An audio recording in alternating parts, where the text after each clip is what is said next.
Aici am dormit eu. Așa între copăcei ăștia. Undeva încolo sunt ăștia care erau cu cortul oranj. Mă bucur enorm de mult că timpul e frumos, măcar că e rece, e foarte rece. E ud tot condensat, trebuie să-l șterg, să-l pun la loc. O să-l șterg cu cârpă și e foarte rece, dar e ok. Acum mă adun, câte chestiile astea le adun și le pun în asta și mergem mai departe. Bun. Aici a fost cortul, strâns, tot frumos. Am rămas numai astea, suguri și astea. Așa e. N-am lăsat nicio urmă, am schimbat haina asta cu mânică lungă să nu mă ardă soarele, că sunt ars într-adevăr de soare, picioarele tot, mâinile, după gât. Prima noapte în Dolomites, în mare parte a fost fără somn, să o rezumez așa, fără somn. Toată noaptea am simțit-o. Am auzit tot felul de animăluțe, am auzit ceva pași mai grei, măcar că eu oricum am dormit cu dopuri în urechi, dar oricum am auzit. Cred că și cineva era la cor la mine, dacă nu mă greșesc, că de ceva. Când m-am trezit odată, că parcă simțeam că cineva a apasat peste cort. Dar nu m-am panicat, de seama că n-are rost. Am răcit, îmi simt gâtul că mă doare, tot noaptea nu putem să dorm, eu dorm pe o parte ca tare. Și aici pernă n-am avut. Mi-a fost lene să mă ridic, să mă trezesc să-mi iau geaca să mi pun sub cap. Da, gâtul mă doare.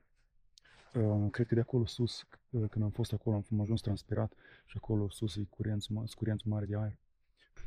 Mă sunt ok, picioarele nu mă dor. Simt un pic ceva că este acolo, dar n-am nicio problemă.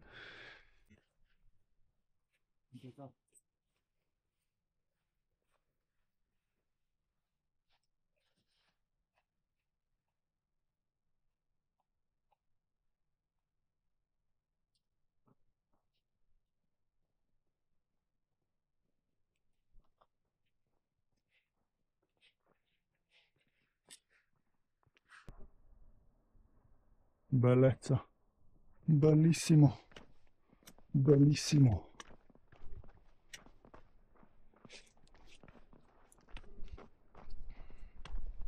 Traseul în sine destul de bine de navigat. E marcat ok. Ghidurile astea care le-am citit, cred că mai complicat era decât pare. Pentru că ei acolo dau multe opțiuni, trec prin multe opțiuni și pe urmă tu trebuie să o alegi pe a ta, trebuie să știi, trebuie să citești ghidul împreună cu traseul, să te uiți că este ghid și este și o mapă, o hartă pe șcum. Și atunci trebuie să te uiți la amândouă, să faci notiți pe mapă. Și am făcut eu, nu spun că n-am făcut, dar vezi că nu prea s-o aliniat ceea ce am făcut pe mapă cu realitatea. Uite mașina acolo sus. Acolo și eu trebuie să ajung. Deci aseară cum am făcut cortul, am schimbat și m-am băgat direct la culcare, că nu mai puteam, era frig, s-a lăsat în rece. De cald a fost foarte cald, mai ales că la mine ăsta, salteaua de iarnă, e de sezon de iarnă și iarăși asta, și sacul de dormit iar e de iarnă. De asta cred că mi-a fost bine.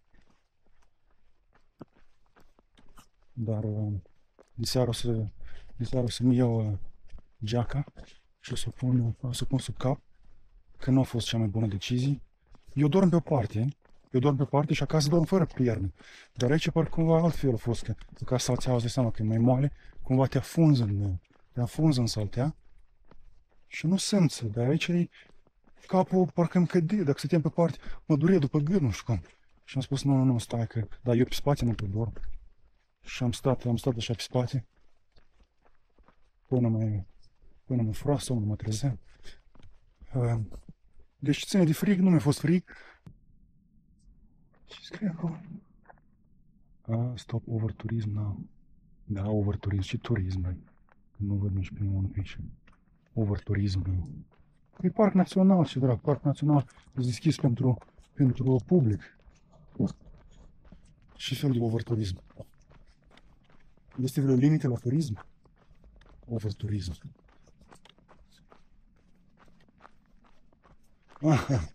Și n-am spus e... Deci, cum am pornit de la Moldova, am fost pe la țară, pe la Bunel. Și am mers cu dânsul la o rudă de noastră. Am fost la o rudă de noastră împreună cu Bunel.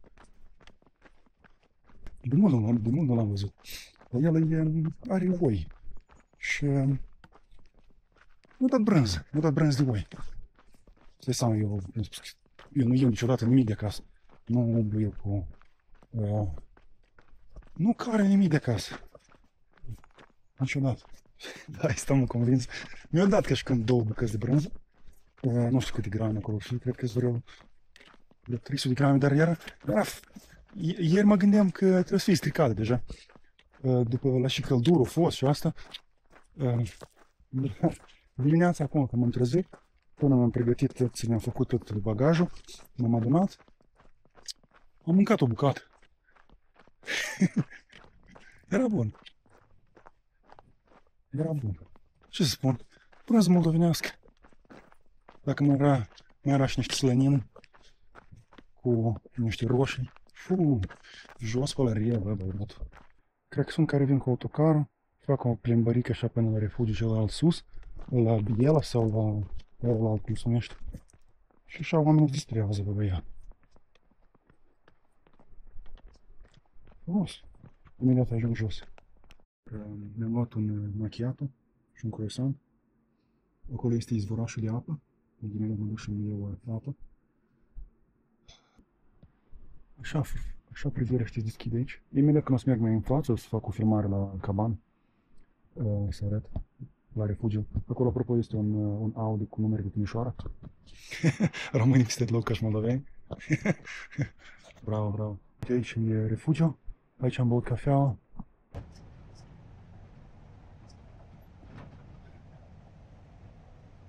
Foarte ciudat. Wow, băiețul! Wow! Wow! De asta dacă mergem pe celălalt, n-avem să văd asta. Wow! Wow!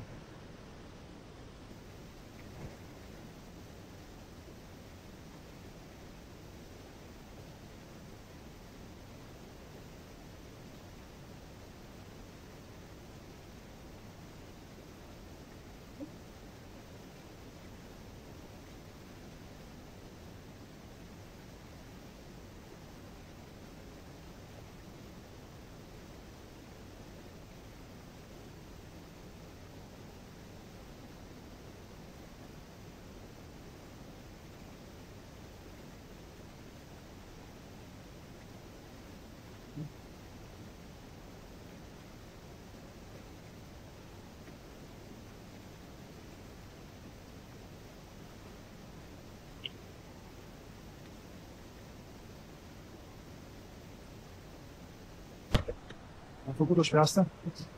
I-am... Ce frumos.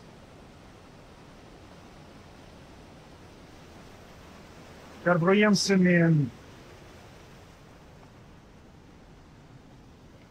intru în apa asta. În primul rând să văd cât e de rece. E foarte rece. Am intrat până la genunchi. Mi-a înghețat piciorul în 3 secunde. Acolo refugiu. Tot așa am venit încoace. Greutatea mea de spate își dă de știri iar. Toți gangsterii ăștia de urmă. Ei erau înainte mea. Am spus să merg pe cărare să văd cum e pe aici. Că drumul măcar că mi-e bine. Cum mai bine, mai acomod.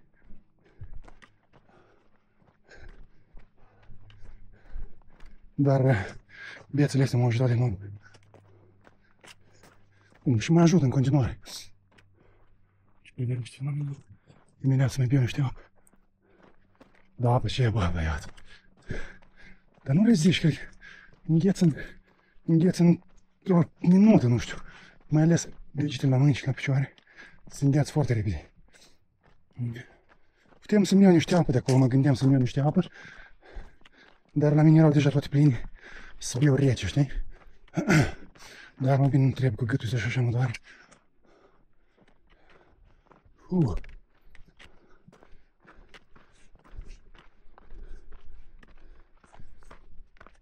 Uite drumul acolo, drumul, vezi? Acolo, pe acolo merge, pe acolo, unde-s bicicliști ăștia. Pe acolo trebuie să merg și eu. Dar traseul cărare ajunge chiar se intersectează cu drumul ăla oricum. Uite câți oameni sunt pe traseu. Uite câți sunt și în spate, sunt mai mulți decât în față. Sunt pe mulți am lăsat în spate, deci pe drum cu bicicletele toate sunt mulți. Deci nu știu de ce, dar eu speram că traseul în septembrie o să fie mult mai liber.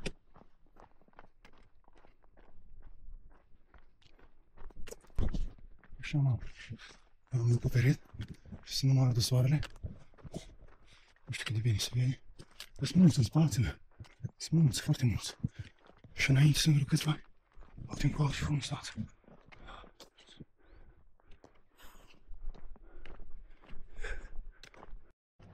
Ăsta e Uber-ul. Dar trebuie unul de ăsta. Uite, de tot băpțuțele. Wow! Ia că atunci eu credeam că îi duc oamenii sus la asta, la refugiu. E car băcuțele. Am așa o impresie că băcuțele astea și ele sunt ca un fel de decorație, știi? La parcul ăsta național. Deci am băgat bine.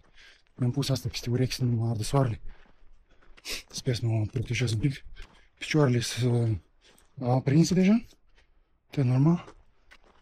Nu e nimic, dar cam asta. Cam asta e priveliștea. Frumos. Ia, acolo Uber-ul.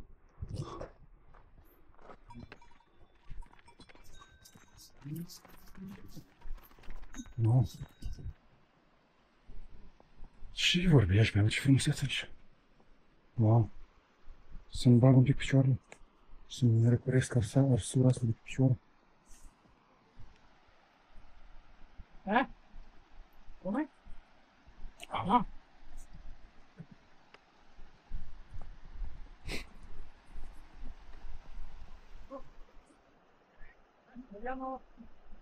Rățuși că m-am pus în umbră. Mi-am scos niște jerky și brânză. Brânză moldovenească. Am apă acolo. Am dus și îmi umplu rezervoarele iar cu apă.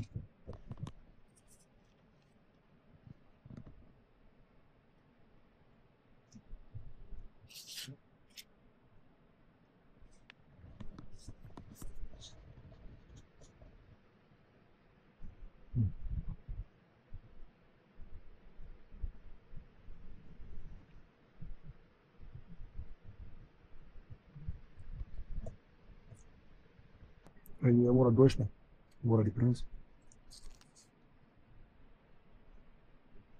Nu mi-e foame, dar am spus că am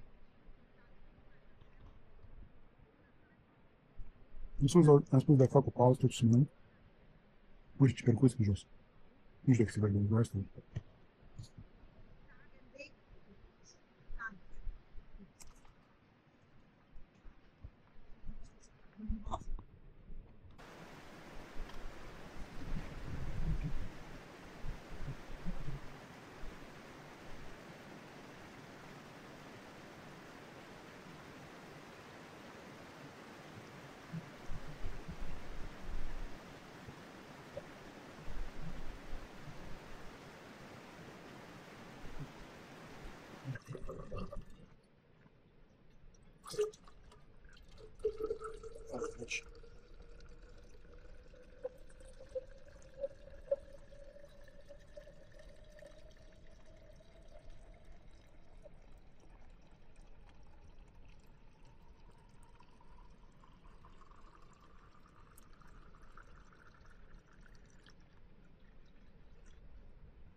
Acum am mâncat brânza asta acum. Niște apă rece. Am ajuns și la refugiu Fanes. Eu acolo mai jos am stat la râu. Am umplut sticle cu apă. Dar pe mapă mi se părea că e mai departe Fanesul ăsta. Dar se pare că nu. Am făcut numai vreo 5 minute. Uite ce priveliște. Uite acolo. Acolo trebuie să ajung pe drumul celălalt. Da, ajungi acolo și după te întorci înapoi. Întoarce înapoi așa pe acolo. Dar trebuie să iau un beau acolo. M-am dus bea o cafea. Foarte interesant în interior, plin de evenimente marcate prin tot felul de suveniri, prin tot felul de decorațiuni în interior. E foarte, foarte frumos chiar tare. Am văzut un pilon unde erau tot felul de bani din toate țările. Am văzut inclusiv din Moldova, 20 de lei din Moldova. Am văzut din Rusia, ruble rusești. Din România, îți dai seama că erau multe din România. Și din toate țările, nici nu le recunoșteam pe majoritatea.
Ce forță sunt plitele astea tectonice când se ciocnesc una de alta?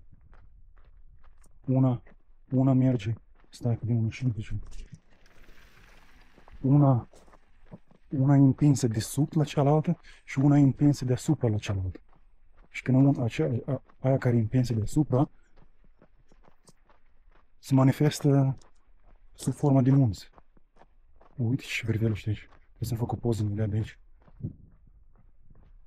Wow! Parcă-s pe desktop la mine la calculator.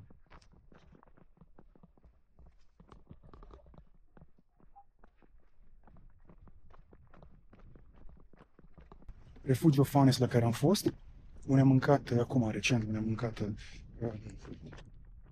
apple pie. Până acolo a fost 13 km de la refugiul Biela. Deci 13 km. Până acolo a fost 13 km. Nu mai am mult cătare de aici până la locul unde m-am gândit eu să dorm. Cuțele! Ce este de frumos!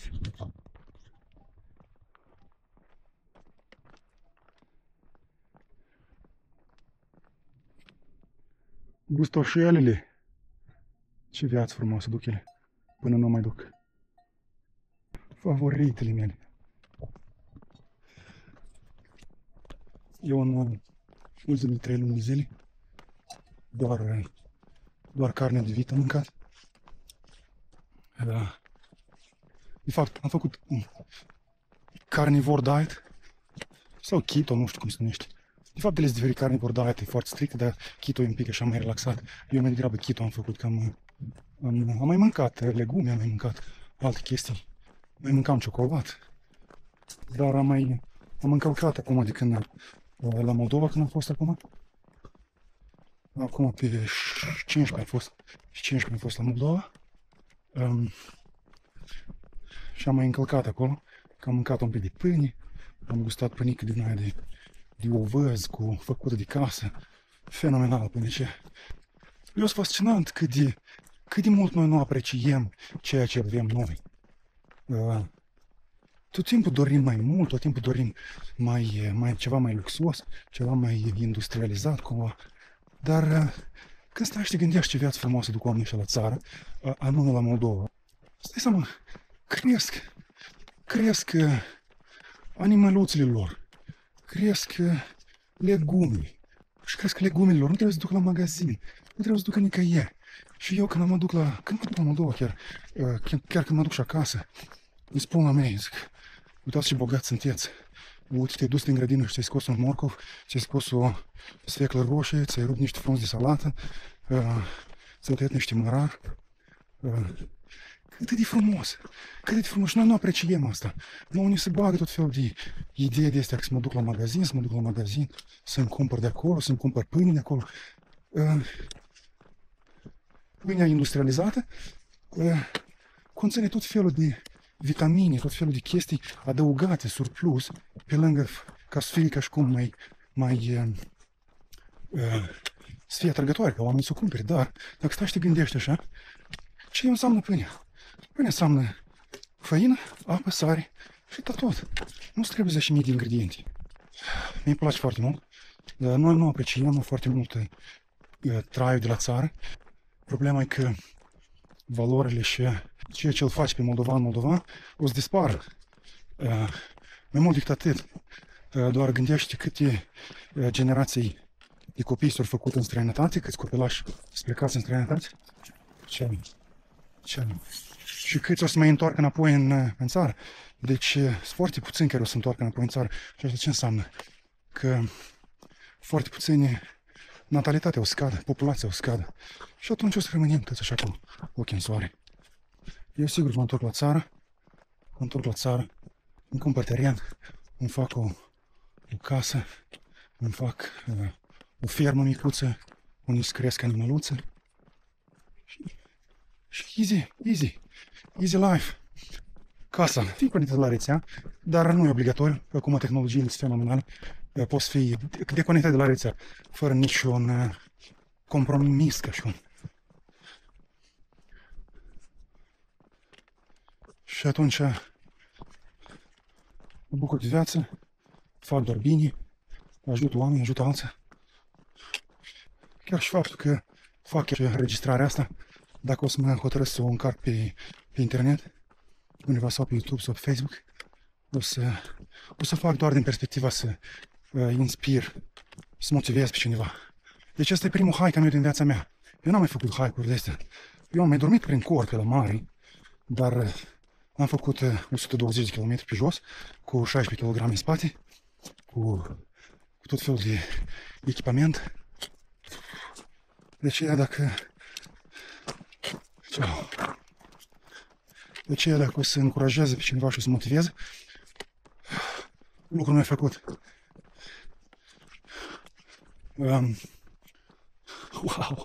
Wow, uite aici. Du-te, băi. Fenomenal.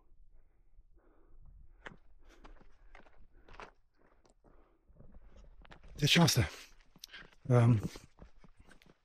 O să mă întorc neapărat. O să mă întorc. Am ceva idei de proiect în Moldova. Ceva... Noi nu mă luăm, știi? E că de asta mă gândesc eu. Orgolile astea trebuie să le alimentăm cu tot timpul să luăm. Avem nevoie. Dar dacă faci un pas înapoi și te gândești de ce ai nevoie pentru o viață sănătoasă și o viață fericită, nu chiar așa de mult ca tare. Dar noi suntem preocupați de alte neajunsuri, de alte momente, de alte avuții care ne motivează și care ne face să alegem, de fapt. Ce vrei să alegi? O viață fericită? O viață armonioasă? Sau o viață de fugar? O viață unde mereu ești prin străinătate, unde mereu ești nimic, Și atunci alegerea e simplă. Adică mă duc în străinătate, easy. Am plecat. Dar asta sunt cu costuri masive ca tare. Și asta nu prea ne educă nici părinții, nici nimeni nu ne mai educă, nu ne arată această latură a vieții și ce sacrificăm noi pentru unele avuții sau unele momente care le considerăm noi că o să ne facă viața mai sănătoasă. Mai sănătoasă, mai fericit. Și asta atât. Deci, asta e. Dau bătaie în continuare. Nu știu de ce am făcut speech-ul ăsta. Deci asta e. Fenomenal. Mergem în continuare. Uite ce privelește.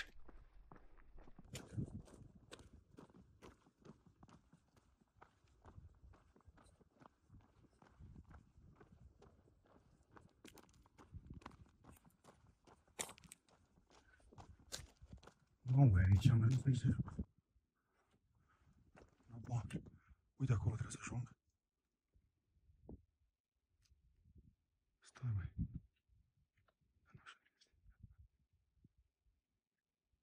Uite acolo. Sunt niște omulețe acolo.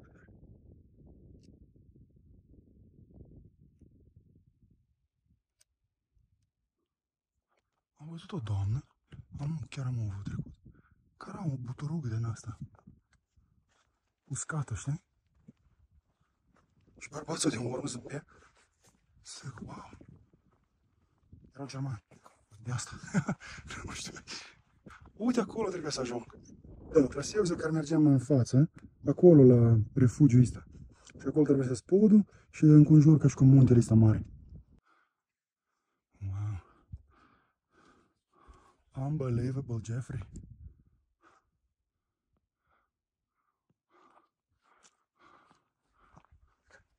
Respirația mea e foarte adâncă.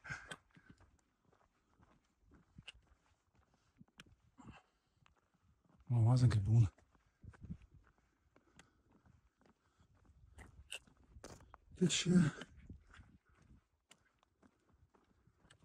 Wow. A, nu, acolo e cruce. De asta mi sper că sunt ceva oameni acolo, acolo e cruce. Acolo, în viu ăsta. Mai am un pic aici de urcat. Ultimul efort.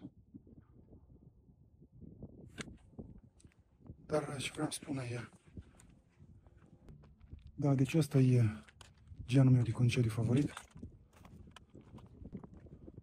Ești în natură, te conectezi cu natura, vezi lucruri frumoase pe care de altfel nu ai fi avut posibilitatea să le vezi. Așa ceva cu ochii liberi trebuie să vezi. Așa imensitate, așa volum de munți, de piatră, de natură. M-aș fi dus și cu all inclusive și de astea, știi? Dar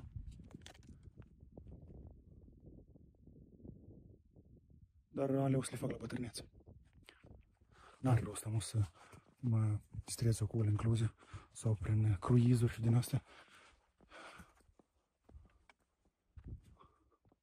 Când am intrat în refugiul ăsta de la Fanes, atâtea articole, atâtea, ca și într-un pub ăsta englezesc, ca tare. Cum? Nu chiar similar, dar oricum și acolo tot sunt. Sau în pubul ăsta James Fox din Irlanda. Acela e cel mai bezbașnit pub. Acolo a fost și Obama, a fost și ceva lider ruși, Sergei Lavrov, dacă nu mă greșesc, a fost. Ceva, încă, dacă nu mă greșesc, când a fost Sergei Lavrov, a fost un conflict acolo, s-a stârnit un conflict, ceva, chestii politice.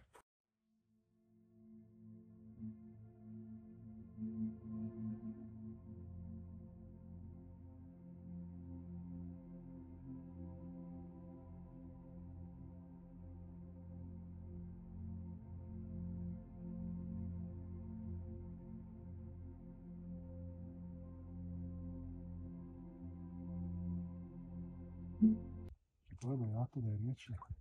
Nu contează în vreo.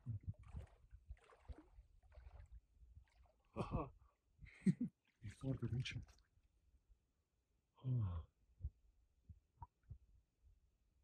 Hai că mă scufund odată.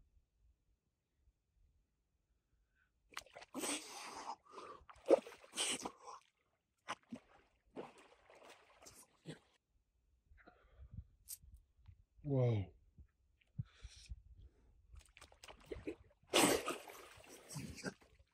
Așa de tare mi-e frică. Uite unde mă aflu. Uite-te. Așa, de acolo am venit. Mai devreme, da? De acolo am venit. Dar uite magnitudine toată. Adică, uite la munțișorii ăștia. Uite ce e aici. Ce vorbești, băi? Ce vorbești, băi? Uite ce lac, e fenomenal.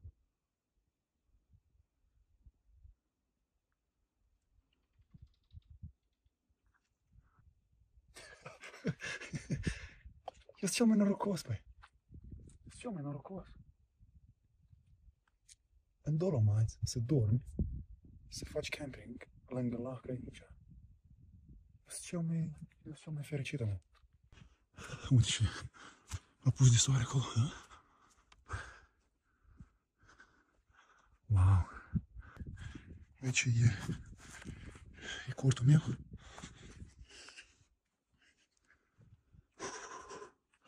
Aici e cortul meu. Toate lucrurile de interior deja. Pierna, mi-am pus pierna azi. Cu geac și un hanorac.